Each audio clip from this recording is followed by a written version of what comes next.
This is the 18 Strong Podcast with Jeff Pellizzaro, episode number 19. Welcome to the 18 Strong Podcast, where you get direct access to the world's greatest experts on training harder, practicing smarter, and playing better golf. Now, here's your host, Jeff Pellizzaro. Hello, everybody, and welcome to the 18 Strong Podcast. My name is Jeff Pellizzaro. I'm your host, and I'd like to thank you for joining us today, and I'd like to welcome anybody that is new to the 18 Strong Podcast. Thanks for joining us and jumping on the line and taking the time to listen to myself and, of course, the wonderful guest we have today, who is Adam Stevenson. And Adam is a golf professional over in Denmark, a Canadian living in Denmark. He's been there for, I believe he says, roughly 18 years, thanks to meeting his beautiful bride. And you're going to get some more background on Adam and everything he's got going on. Just another guy that I had a chance to meet when I was in California, and he's just got a very fresh perspective on golf, on life, and just everything surrounding. And Adam is a guy who has been teaching for a while, but has really taken on the role of the student as far as learning more about the body and what the body does and how it works and how it really affects the swing and what the golfer and the student can do in relation to what they're trying to do in their golf swing and what they may or may not be able to do based on functional limitations and things going on with their body. So we get into talking about that, the off-season, which they're getting ready to start or have kind of started over in Denmark, which is quite a long season. And then we get to talk about Adam's book. He wrote the Golfer's Handbook, which unfortunately is not available in America or in English. It's written in Danish, and so I keep trying to convince Adam to put it out and publish it in English so the rest of the world can benefit from his wisdom and his knowledge. And as you'll see, his personality. The guy's just a wonderful guy to hang out with, talk to, joke around with, and I think you're really going to enjoy him. So without further ado, I introduce Mr. Adam Stevenson, and I will catch you on the other side. Hey, Adam, welcome to the 18 Strong Podcast, and thanks for finally coming on. Thank you, Jeff. It's a pleasure to be a part of it. So for all of you out there listening, Adam is a friend of mine that I met, of course, like most of the other guests we've had so far, at the World Golf Fitness Summit out in Carlsbad, California. Adam Stevenson, who is a Canadian over in Denmark. And Adam, I'm just going to kind of let you give the background because, I can't tell your story the way that you can tell your story. So give the audience a little bit of background about you, how you ended up over there and, what you're doing and all the stuff you're doing with the golfers. All right. Yeah. As Jeff mentioned, I'm Canadian. I've been living in Denmark for 18 years. I've been teaching golf for about 10 years. Originally came to Denmark 18 years ago. I met a Danish girl. The worst mistake you can make. Do not do this. Just kidding. Just kidding, sweetie. She's not listening anyway. No, let's be honest. Okay. So I've been teaching for about 10 years, and I just really I love my job. I love working with clients and golfers on every level. And really have been lately kind of sinking my teeth into the body and seeing what the body can do and how to improve, golfers' golf swings because of their ability to move their body better. So just so the audience has a little bit better understanding of, your environment over there, is the season or are the seasons about the same as they are over here in the States as far as golf and, when you can play, how long you can play, all that stuff?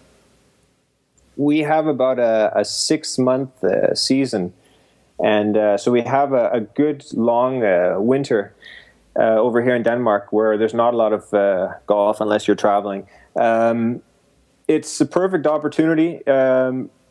Golfers here, they need to realize that the off-season is when they can really make a difference in their golf swing. And unfortunately, at the moment, there's not a lot of people that are aware of that. They tend to when the golf season stops, they hang up their clubs and wait until the rain and the snow stops, and they can go out and play again. So it's more sort of making the golfers aware that there is a winter period where you can actually improve your golf during the winter. So pretty much golfers over in Denmark are just like golfers here in America, where we get focused on it while it's time to play and the sun's shining, but I would say that the majority of golfers here in the States, especially in the Midwest, which is where I am in St. Louis, Missouri, once the clubs get put away, it's almost like we're so busy with everything else that it kind of gets put on the back burner, put in the closet, unless they're a very serious golfer and they have specific, almost written out goals where they know that they can make those improvements.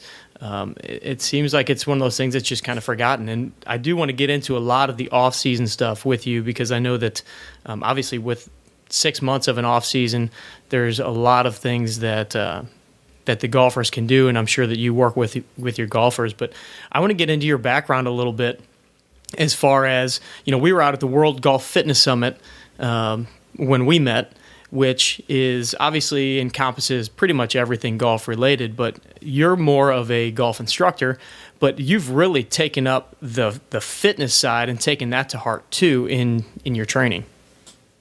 Definitely. It's all a matter of just, for me, it's always been, like just working with the individual. And let's face it, golfers, we are athletes. We're I think it was somebody named Bill Bowerman who once said that if you have a body, you are an athlete, and that just says it all right there. But for golfers to realize that they're athletes, that's a huge part in itself. So for me as an instructor, I think it's a huge part of my responsibility to make golfers aware that they are actually athletes, and to be able to help them through, improve their swing technique by improving what their body can or can't do. So it's a huge part of it, the fitness part of it, the functional part of it, just getting people to move better. So let's go through kind of some of the certifications that you have, because you're a golf instructor with PGA of Denmark. And what are some of the other backgrounds and certifications that you've gone through? I've done quite a few. I've got Plain Truth Golf certificate. If there's any of you that know about that, that's Jim Hardy that works on that swing methods, and he's a mentor of mine. A great guy, great instructor, very knowledgeable. I've also taken some stack and tilts classes that there's different authorization levels you can take of it. I've gone and sort of looked a little bit into that, interested in it. I try and learn as much about different methods as possible. Without actually becoming a method teacher. I very much try, again, as I mentioned before, to look at the individual, but I figure that the more methods that I understand, the more tools I have in my work shed. So when I'm working with an individual, I can sort of say, okay, well, this person is going to be maybe a little bit more better off to be working with this sort of method here or this other method, and it's very individual when I'm teaching. So I have quite a few certifications. I work a lot with, I also have a K-Vest level 1 and level 2 certifications. K-Vest, of course, is a 3D, where you're working with the biodynamics of the body. It's a lot of what I'm doing is trying to understand a little bit better of how my clients can work better with their body. So I try and involve a little bit of 3D in my teaching and understanding and principles of the golf swing. Yeah, one of the things that I really recognized when I had a chance to sit and talk with you on our trip was the fact that you do have such a broad, vast wealth of knowledge, and I really admire the fact that you're wanting to learn as much as possible. And that's why I wanted to ask you about your different certifications. Not that having a certification makes an instructor, but the fact that, you've done some Plain Truth stuff, which, by the way, I love those guys. I'm actually a level 1 Plain Truth certified golf instructor. Never give golf lessons, but I went down and hung out with Jim Hardy and Chris O'Connell, and you alluded to the fact that Chris works with Matt Kuchar, and but mainly just because I was working with a golf pro who worked in that system and knew those guys and used their philosophies in many ways, and I wanted to learn more about the body and what I don't have a golf background growing up, didn't play. And so I wanted to know more about what they were trying to teach from a golf instructor side and tie that in with my fitness side. And that's what I see you doing very much in the opposite direction. You're the golf instructor, but you have really taken on the stuff that the Titleist Performance Institute is putting out. You're fitness level 3 certified, you're medical level 3 certified. And I just think it's so cool that you're, going through the stack and tilt stuff, being able to kind of look at all that information, take bits and pieces here and there when you find an individual that has, different tendencies or whatever, and try to find what's best for them. And I think that's a great recipe moving forward for everybody, and I wish I could say that all golf instructors or all fitness people were of the same mindset. Exactly. It's for me, I think the getting back to the TPI certifications, those guys have been fantastic. They're so inspiring for me. They're very much, it's all about the body, right? And it comes back to individuals being athletes. And, those guys inspire me in so many different levels that it's just, for me, I can't get enough of it. It's, I'm looking forward to their level 4 certifications. Yeah, right. Yeah, it sounds like they're coming out with some really phenomenal stuff in the next year, where we're going to be able to really soak up some more knowledge. And, they're always, I think they are at the cutting edge, as far as education, Greg and Dave and the guys like Jason Glass and, all those guys that are working, and Lance, they just seem like they are trying to absorb as much knowledge, filter through it, and pass it along. And, for the golf pro, the fitness guys, the medical guys, and they really speak about the team approach and, having different entities. But when you and I were kind of chatting back and forth before the interview via Facebook, you mentioned that you're kind of out in the sticks. I know you're at two different golf courses, and you don't have that opportunity to be able to, have a doctor or have a fitness guy. So you've really kind of started to wear all 3 hats.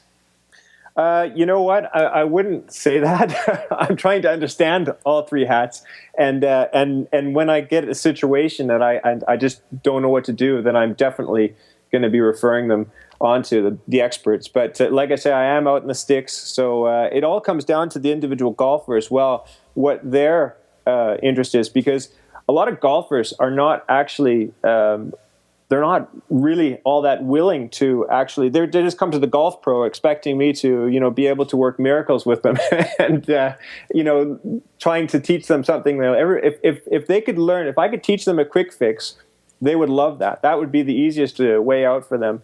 But unfortunately, it doesn't always work that way. I think that, making the golfers aware that there's actually more to a golf swing than just perhaps a ball position change or moving their hand slightly on the grip, that can, of course, affect the way their golf swing is immensely. But it also goes a lot deeper than that. And I think for the golfers that are really want to improve, it definitely helps. The more I know and the more I can help them, the easier it is for them, because, like I say, I am out in the sticks, so they don't have to travel that far. But a lot of times there's certain clients that I have that are just beyond my knowledge. So, and then it comes down to them. If they really want to improve, then they will drive the distance and go visit a proper medical team, but I try and do as much as I can, definitely. And since you do have some background with the different fitness screens and then obviously the golf instruction side and being able to look at a person's swing and their ball flight and everything, what would you say are some of the biggest problems that you've come across in a person's swing that to your traditional golf pro may seem like, oh, it's a swing issue. We can fix that on the range, but really it boils down to more of a body issue, maybe a limitation or a dysfunction or something like that. Yeah, I would say definitely that some of the biggest faults I see is just, posture is a huge thing. Of course, posture will affect a lot of things in the golf swing. I think that poor posture is, it's part of who we are. Most of us living in the Western world, I mean, growing up in a sedentary lifestyle and pretty much putting our body through a lot of different things. Throughout our whole life, it's just affecting the way that we stand over the golf ball and the way that we can ultimately move in our golf swing. It leads to a lot of swing faults. There's going to be a lot of internal hip rotation or T-spine mobility. Those are huge parts of the golf swing. I noticed that I think a lot of golf pros are maybe tendency to just try and brush it off and get them to stand a little bit better. But if there's a reason why they're not, if their posture is poor, it's difficult to change somebody without actually going into and finding the root of the problem. And a lot of times the root of the problem is pretty much in what their body is able to do. Yeah, we just on the 18 Strong podcast, I just was able to interview Brian Bradley from Agaska University, and actually it was the episode prior to this one, so episode number 18. And it really ended up being more of an episode where we talked about the importance of posture, not just for the golf swing, but really for everything that we do in life. But it boils down to, like you said, the limitations that people have, the thoracic spine limitations, the hip range of motion and limitations, which I've found those are probably two of the biggest things that I see when I do my evaluations on clients is, the not being able to rotate properly on that front hip or even into the trail side hip, to get the right rotation or get through the ball. And, classic swing instruction is, well, just keep, rotating through or swing left or do all this different stuff. But sometimes you have to realize that if a car doesn't have the right engine in it, it's not going to go 200 miles an hour. And same thing happens with the body. If that hip doesn't want to rotate to 60 degrees and you're trying to get that person to turn the way that Rory McIlroy does, it's just not going to happen. And no, exactly. You have to figure out when's the point where I send them off to get that worked on fitness-wise, or when's the time that I kind of start to work around it. And I would imagine that, sometimes it's a balance between the two. Definitely. It is a balance. And sometimes it's a matter of giving them some sort of exercise to improve their internal hip rotation or whatever it is you're working on with them. But at the same time, give them something that they can work on, technically in their swing, if they're going to be flaring their feet slightly, to give them a little bit of an easier internal hip rotation, or you're not actually internally rotating the hip better per se, but you're able to rotate through the ball better by flaring the feet, for example. There's certain things you can do in the golf swing technically, setup wise, that it's going to help you get through the ball and get around your limitation, but it's not as effective. So, you want them to be working on it, on certain exercises to improve their mobility, while you're working on their swing technique and eventually getting them to be able to stand a little bit more the better posture and a little bit better setup and get them to swing the golf club ultimately more effectively. Now, I would imagine that, and you may or may not have had this experience, but I know that there's some people out there and clients that I've had, or people that have come to me or just have asked me questions that almost take it to the opposite end of the spectrum, where they're so hyped up about the fitness side. Golf fitness has become kind of a buzzword lately, and some people I find think that the fitness side is the end-all be-all answer to their golf game. And I hate to play devil's advocate because most of the fitness professionals out there may shoot me for this one, but I realize that them coming to see me in the gym is not going to fix their golf game. I'm going to work on their body. I'm going to work on, maybe making some positions easier and things like that. Yeah. What are some of the biggest limitations that you've seen in a person's either swing or their game that, they may think is a fitness related thing, but really it's more of a either instruction based or practice based problem? Yeah, definitely. There's you're going to have a handful of athletes or golfers that actually are very functional, but their lack of ability in the technique of the golf swing maybe is what they need to improve on. I think that again, it could be something like a grip. There's a misunderstanding, or a ball position. A huge ball position is massive. When you're trying to change the golf swing, if your ball's not in the correct position for that club or that shot you're trying to hit, through a misconception of where it should be, your body's going to be limited to what it can do, even though you may have a fully functional body and you may have the potential to do a really good golf swing. If your ball position is not correct, or the way you're holding the club, those things do definitely affect what your body can do in a golf swing. All right, so let's give them some real-world examples as far as ball position-wise. What are some standard positions, if you can give them, is it the same for everybody, or does it depend on the person's swing, or does it just depend on the club and what shot they're trying to hit? And if you could kind of lay out a few of those. It's a bit of everything, Jeff. It's a bit of everything. I mean, you're going to have... if you're hitting a standard, a full swing shot, you don't want to have restrict the movement of the body by putting the ball too far back in the stance, or if you're standing too far away from the ball, you're not going to be able to rotate your pelvis through the shot properly. There's going to be the ball placement is huge. If you're moving the ball around at different positions you got to figure, okay, if there's a full swing, if you're using a full swing to hit a shot, you want to make sure that your body is going to be able to move efficiently. So again, like I say, if the ball's too far back in the stance, or if the ball's too far away from you, you're standing too far away from the ball, those things in itself is going to put a huge limitation on what your body can do. Gotcha.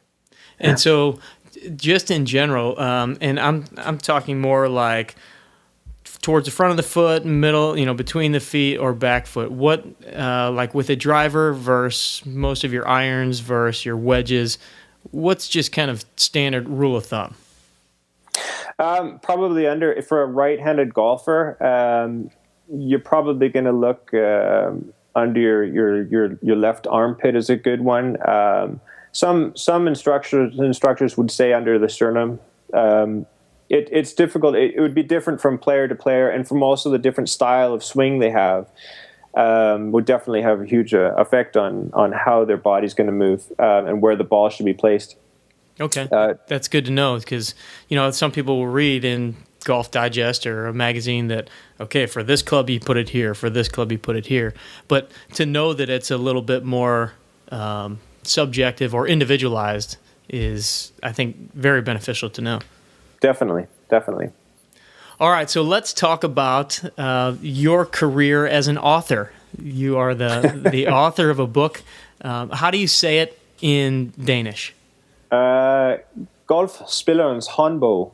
Well, din golfsving og dit liv. Now, the Danish people that are listening to that are going to laugh and say, that's not how you say it in Danish. It sounded like perfect Danish to me. Yeah, well, there, thanks very much. And what is it in English? It's a golfer's handbook. Save your golf swing and your life. So it's a pretty hardcore topic. So what made you want to write this book, and what kind of inspired you, and then what's the mission of this book? I think I've been inspired a lot by the TPI guys and Jason Glass. There's a lot of stuff through those guys that have just really opened my eyes as far as what the body should be doing. And And then my next step, my mission with the book is that there's maybe not enough golfers that know about how important a role the body plays in the golf swing. In Denmark, where I work and live and teach here, it's I would say the majority of golfers here, they really don't have any idea of how important the body is, and so the book in itself was actually written for golfers. And I think, in turn, it's going to open the eyes of the golfers, the individual golfers, and make them realize how important their body actually is, and how give them some tools of how they can improve their body themselves. But I think ultimately it's going to change. I hope it's going to change the teaching world in Denmark, because I feel as though a lot of my colleagues, they are actually maybe interested in it and aware of how important the body's function is in the golf swing, but maybe they tend to teach a little bit after what their clients want, and a lot of clients are just not aware of how important the body is. I think that a lot of clients, of course, they're out there. If they can learn a quick fix, they'll take it.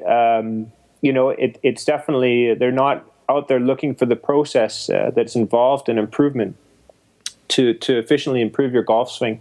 So I think the book is out there to try and give an awareness to the golf public in Denmark, but it's also ultimately, hopefully, will help my colleagues out a little bit and make their jobs easier when their clients come to them and say, "Oh, I need to learn how I can improve my body movement in my golf swing. Can you help me with that?"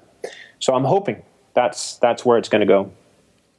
That's awesome, and I first want to applaud you for taking on that project, because I know how complex and how hard it is to sit down and write a book, and I got to see it firsthand. I had it in my hands, and the quality of it, and just the pictures, and I can't imagine the time and effort that was put into it. And I know that you wrote it in English, it was translated, and there was a lot of story behind that too, which by the way, now that we're talking about this on the 18 Strong podcast, that there's going to be more people that want to see this book translated back into English, so we can get a copy over here and hopefully make it available through on 18 Strong on the website. But I want to also applaud you for just the topic and the mission of it, because that's kind of what this whole thing is about. Why I wanted to interview you, and why I love interviewing the people that I have, because golf is obviously something that we all love to play, and some of us are doing it because they want to make that their career. They want to do it at the highest level, play on the PGA Tour. Some of us love it because it's a way that we relax. It's a way that we get away from the rest of the world, our busyness, our crazy lives, our work, and everything. But I think that the way that you're tying in the exercises and just the functionality of things that can benefit a person's life as well as their golf swing is something that's very commendable, and ties in perfectly with what we're doing here. So the fact that you're doing that I just want to commend you on that. Thank you. All right, so we talked a little bit about how you guys have a big off season over there in Denmark. We obviously are in the off season here over in the States. What are some simple things, and we'll kind of let's get away from the fitness side of it, because obviously we talk a lot about that, but what are some golf related things that people can do to stay sharp when it is cold out, when they don't have a driving range and they don't have a place where they can actually go practice? Maybe a few tips for them at home. Do some other kind of sports that are similar, if they're indoor sports.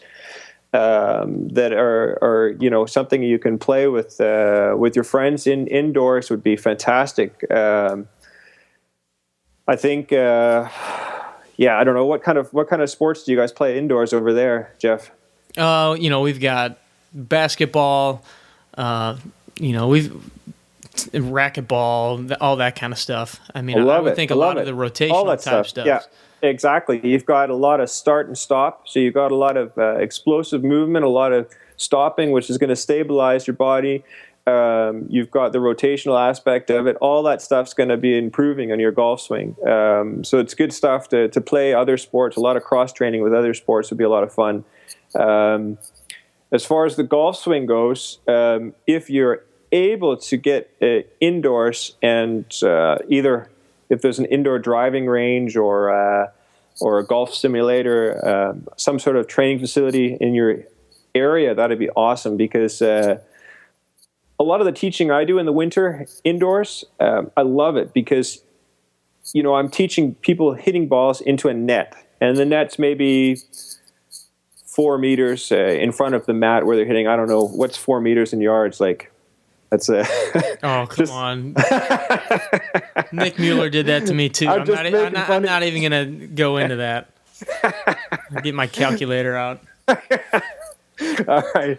So what you're doing now is you're going to be teaching somebody to hit a golf ball. You're going to be working on their swing indoors.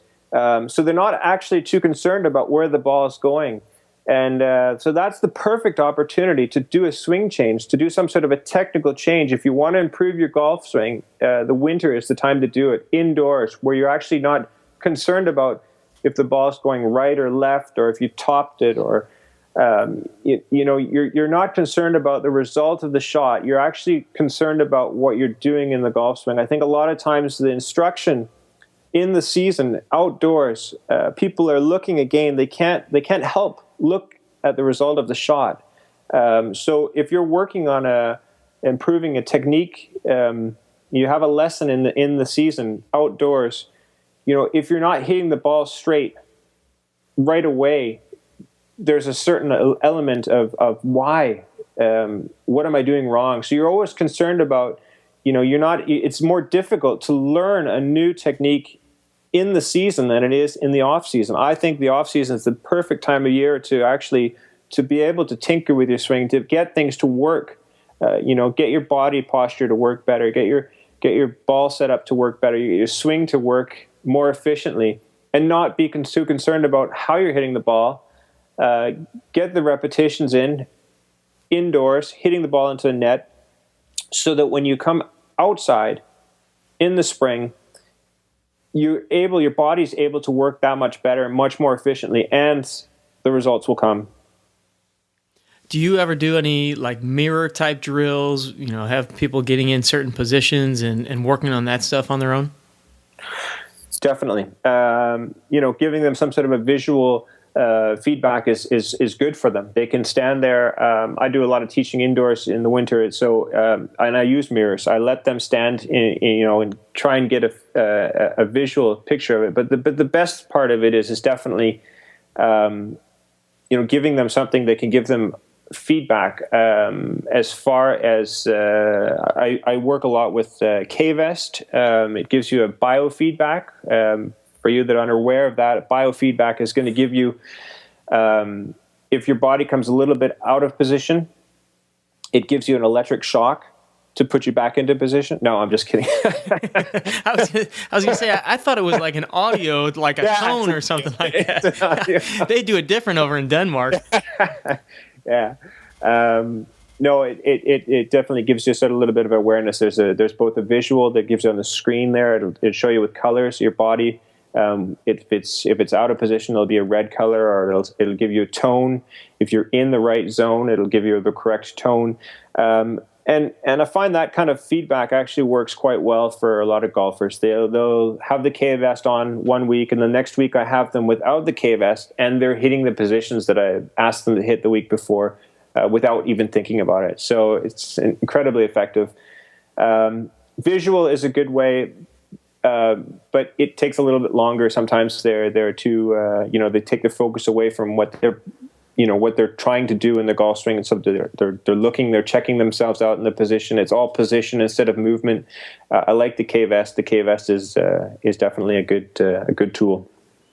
Very cool. I went and saw the ladies from Vision 54 speak when we were out there, and they mentioned a good drill that I've kind of utilized a little bit in the gym. Again, I don't do too much of the swing related stuff. We have a hitting net, and I let guys, we kind of work on postures and positions and things like that, but try to leave as much of the real swing stuff to the golf pros themselves. But one of the drills that I love, because it just ties in the mind-body connection, is doing the super slow swing. And basically what they had people do was try to make the slowest golf swing you possibly can. And that way you can kind of consciously work on the different positions, but it also just gives you, it's almost like a Tai Chi type of a movement. And they showed a video of a kid as they were giving their presentation. This kid it took him 5 minutes to complete his swing. And for those of you guys out there that haven't tried this, it's hard to make your swing take 20 seconds. And this kid did it for 5 minutes. You guys ever use that drill? I've never actually tried that. It sounds like a lot of fun. I'm going to definitely give that a try. I think it could be similar to an eccentric workout, couldn't it? It's you're very much, you're not able to cheat. I think in a golf swing, much as I think in fitness, if you're doing an exercise, I think that if you have any kind of dysfunction or something that's not working properly or effectively, you can mask it, you can cheat it with speed. And I think the idea of the Vision 54, going in and doing a sort of a slow motion movement, that'd be pretty cool to see, because you can't cheat. There's a certain you need to have your stability. You need to have the proper movement pattern to be able to do a golf swing if you're doing it in slow mode. I think that'd be a lot of fun to give a try. Yeah, it was pretty neat. They had everybody stand up and just had us try to do it for like 1 minute, and not that it's going to be exactly the same or look exactly the same as what your swing is at full speed, but the fact that you're consciously trying to mimic the swing that you ideally want to have, and you find that, oh my gosh, I'm not rotating my hips, or my weight's on my back foot instead of my front foot, and you start to pick out all these little things while you're going in this super slow motion, and it's a totally different exercise that I thought was really cool to do. It'd be fun to give that a try, definitely. All right, so just a couple last questions before we let you go here. Obviously we were out at the World Golf Fitness Summit. We had a great time, in and out of the seminar, obviously. Yeah. What were some of your highlights from the seminar? The different speakers you got to see, coming from the instructor side, obviously I viewed it from a fitness side, but from the instructor side at the World Golf Fitness Summit, what did you like the most? There was it the Irish guy, the guy that came who works with the Seattle Seahawks, is that right? Dr. Michael Gervais. Yeah, that was really cool stuff. Working on the coaching, the mental aspect of working with athletes was a lot of really interesting. That was definitely one of the highlights, definitely of the week for me. There was a lot of great stuff. It was difficult to pick and choose, wasn't it? There were so many people. Yeah. There was a lot of neat stuff. I think there was a lot of cool stuff as well, because a lot of the stuff that you go and you listen to these different speakers, these experts in the field, and it kind of, you learn a little bit of new stuff, but a lot of the stuff you actually maybe know or at least aware of, and it kind of actually just kind of solidifies your own knowledge, and that's a neat thing. You kind of say, oh, that's cool, I'm doing that already, and that's a lot of that's really cool to be able to be backed up by some of the best in the field.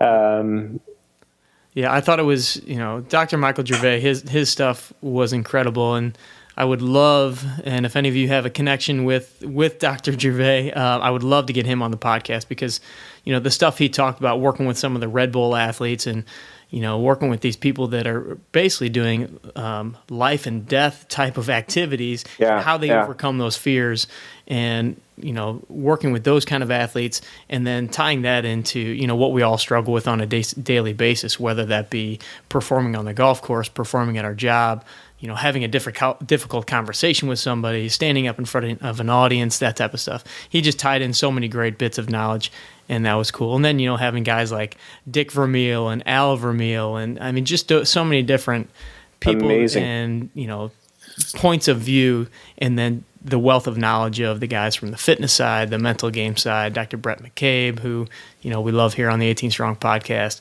all those people. So kind of in that same regard, I love giving our audience some resources and, suggestions as far as, where they can go to find some good information. Do you have any favorite books, either on golf particularly or the mental game side, or anything that you would highly recommend to the audience? Yeah. Aside from the Golfer's Handbook. Yeah, exactly.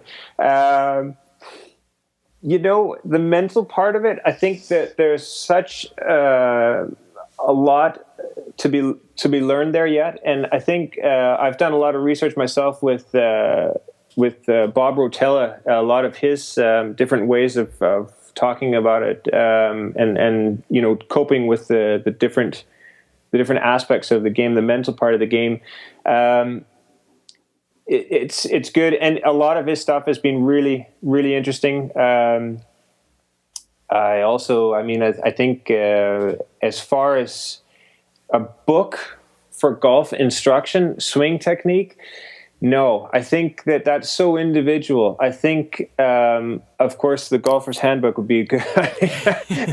No, you just couldn't help it, could you? Yeah, I think that is searching for a golf instructor would be more beneficial to an individual golfer. I think there's so much good in all the books, a lot of the books that have been written, but it's so. You need to think of yourself as an individual. You're a golfer, you're an individual. You need to take somebody, an expert in the field. You need to search for an expert, find somebody who is a really good golf instructor. See if you take a lesson from them. One lesson's fine. You get a fairly good feeling from one lesson if you know that they're going to, be a good teacher for you. And just trying to take it from there, work with it with somebody you feel confident with, that you know that they're out for your best interest, and really you can almost feel from a teacher their enthusiasm, and you need to be able to feel that enthusiasm. I think if you're enthusiastic about improving your game, you need to have somebody who's working with you who's equally as enthusiastic about you improving your game. So that's a huge thing you can definitely feel a vibe there. It's almost like you're going on a date, just don't let them know that.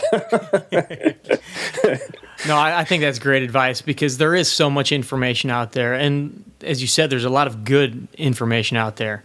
There is. And, that's one of the things as far as the podcasts and all these websites and everything.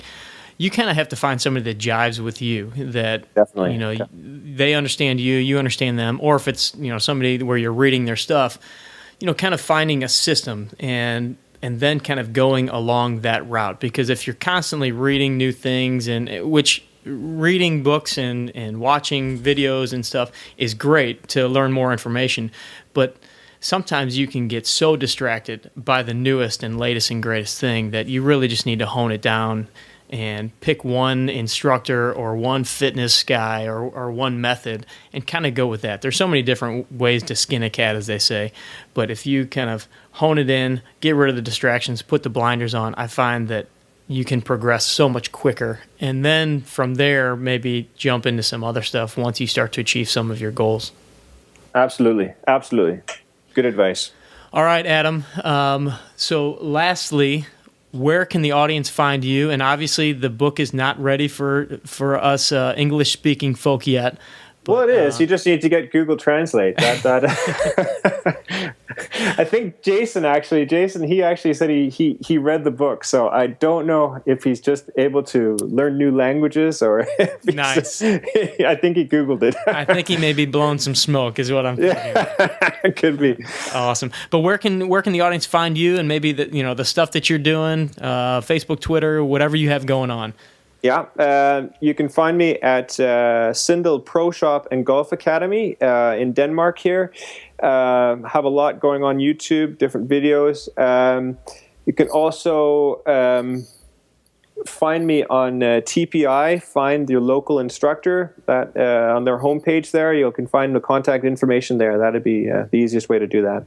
Very cool. And of course, the 18 Strong audience knows that we'll have all this stuff posted up on the show notes page. So I'll get the links to your, your pro shops and your YouTube channel and all that stuff from you, and then we can post it up. We'll even put a few videos of yours on the actual page on the website, so people can, watch them right there, and then obviously go to your channel after that. But cool.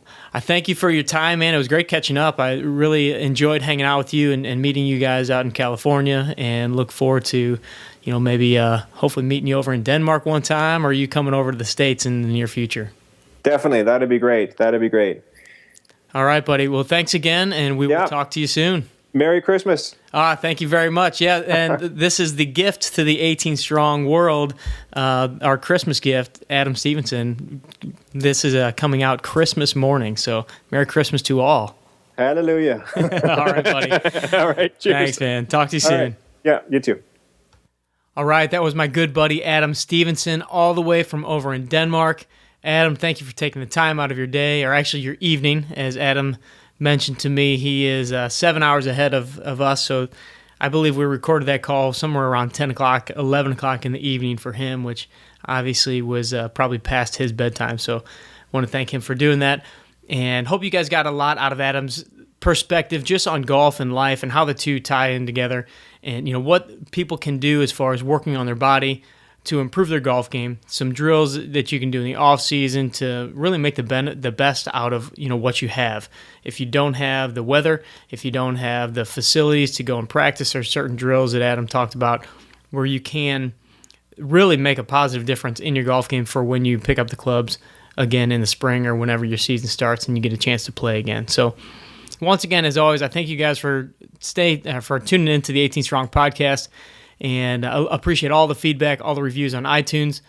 And again, let me know how things are going, what you want me to talk about, and who you want me to bring on the show. Follow me on Twitter at Jeff Pellizzero. Say hello, say what's up, and let me know how we can change the show and make it better for you guys. So once again, train hard, practice smart, play better golf. Take care, guys.